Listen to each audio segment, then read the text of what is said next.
ಮುಂದಿನ ಚುನಾವಣೆಯಲ್ಲಿ ಕೇಂದ್ರದಲ್ಲಿ ಕಾಂಗ್ರೆಸ್ ಅಧಿಕಾರಕ್ಕೆ ಬಂದರೆ ಜಮ್ಮು ಕಾಶ್ಮೀರದಲ್ಲಿ ಆರ್ಟಿಕಲ್ 370 ಪುನರ್ಸ್ಥಾಪಿಸಲಾಗುವುದೆಂಬ ಕಾಂಗ್ರೆಸ್ ಮುಖಂಡ ದಿಗ್ವಿಜಯ್ ಸಿಂಗ್ ಅವರ ಹೇಳಿಕೆ ಖಂಡನೀಯ. ಈ ಹೇಳಿಕೆಗೆ ಕಾಂಗ್ರೆಸ್ ಪಕ್ಷದ ಸಮ್ಮತಿ ಇದೆ ಎಂಬ ಬಗ್ಗೆ ಹಿರಿಯ ನಾಯಕರಾದ ಸೋನಿಯಾ ಗಾಂಧಿ ಹಾಗೂ ರಾಹುಲ್ ಗಾಂಧಿ ಸ್ಪಷ್ಟನೆ ನೀಡಬೇಕು ಎಂದು ಬಿಜೆಪಿ ದಕ್ಷಿಣ ಕನ್ನಡ ಜಿಲ್ಲಾ ವಕ್ತಾರ ಮೂಡಾ ಅಧ್ಯಕ್ಷ ರವಿಶಂಕರ್ ಆಗ್ರಹಿಸಿದರು.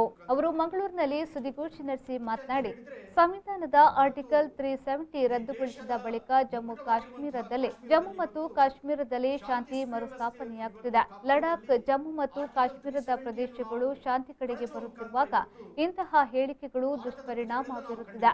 ದೇಶದ ಪ್ರಗತಿ, ಆರ್ಥಿಕ, ಸಾಮಾಜಿಕ ಪರಿಸ್ಥಿತಿ, ಇಂದಿನ ಸ್ಥಿತಿಯ ಮೇಲೆ ಪರಿಣಾಮ ಉಂಟಾಗುತ್ತಿದೆ. ಈ ಬಗ್ಗೆ ಕಾಂಗ್ರೆಸ್ ಉತ್ತರ ನೀಡಬೇಕು ಎಂದು ಒತ್ತಾಯಿಸಿದರು.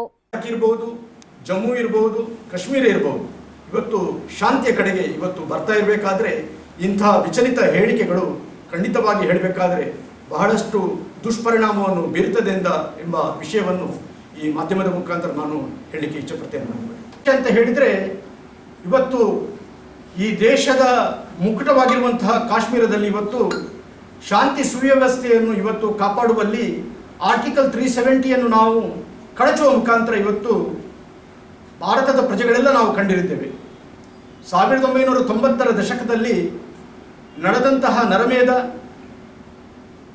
ಕಾಶ್ಮೀರಿ ಪಂಡಿತರನ್ನು, ಮೂಲವಾಸಿಗಳನ್ನು ಆ ದೇಶದಿಂದ, ಆ ಪ್ರದೇಶದಿಂದ ಓಡಿಸುವಂತಹ ಹುನ್ನಾರ, ಅವರು ಒಂದು ಬಂದಿಗಳಾಗಿ ದೇಶದ ವಿವಿಧೆಡೆ ಅವರು ವಲಸೆ ಹೋಗುವಂತಹ ಸಂದರ್ಭ, ತಮ್ಮ ಮನೆ ಮಠಗಳನ್ನು ಕಳಕೊಂಡು ಅವರು ಬೀದಿಯಲ್ಲಿರುವ ಒಂದು ಪರಿಣಾಮ, ಇವತ್ತು ಇಂತಹ ಒಂದು ಸಂದರ್ಭ ಈ ದೇಶದಲ್ಲಿ ನಡೆದಿದೆ. ಭಾರತೀಯ ಜನತಾ ಪಾರ್ಟಿ ದಿಗ್ವಿಜಯ ಸಿಂಗರ ಹೇಳಿಕೆಯನ್ನು ಅತ್ಯಂತ ಕಟು ಶಬ್ದದಿಂದ ನಾವು ಖಂಡನೆ ಮಾಡ್ತೇವೆ.